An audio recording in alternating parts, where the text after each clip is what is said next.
Ôi. Hè. Đường này qua khó khăn lắm bạn ơi.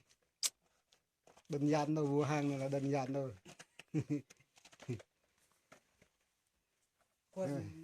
Con gì ra chết đường này. Cố gắng lên em nhé. Ôi xong rồi. Tại nhà. Wow. Đây. Có mệt không? Mệt quá. Đâu rồi? Chờ đã, Lạc Dương.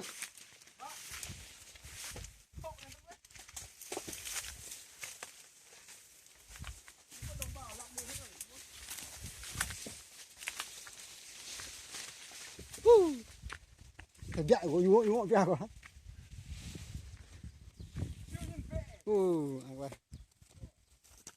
Được tay cưa khâu rồi, cưa chính rồi.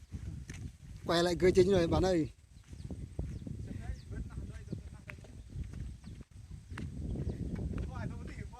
Hả?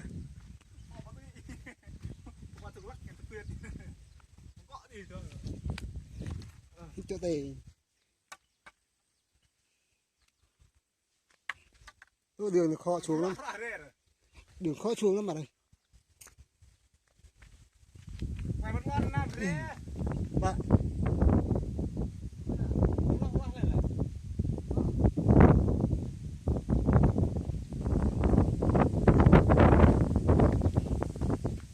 Qua mặt luôn, gió.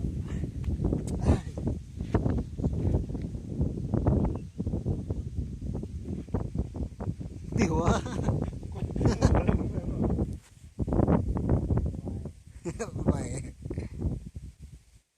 Đại vương như này. Mẹ năm chục đi này krum đi này. Này. Krumen. Bảo hiệp ấy. Bảo hiệp rồi sao? Ăn sau đi luôn. Cái rắc đi lôi năm triệu cái. Đi lên giống. Thế còn lôi sẽ prak chẳng đi hết rồi. Đi luôn này. Cặp ai đỡ 20 mét 25 mét đấy chứ.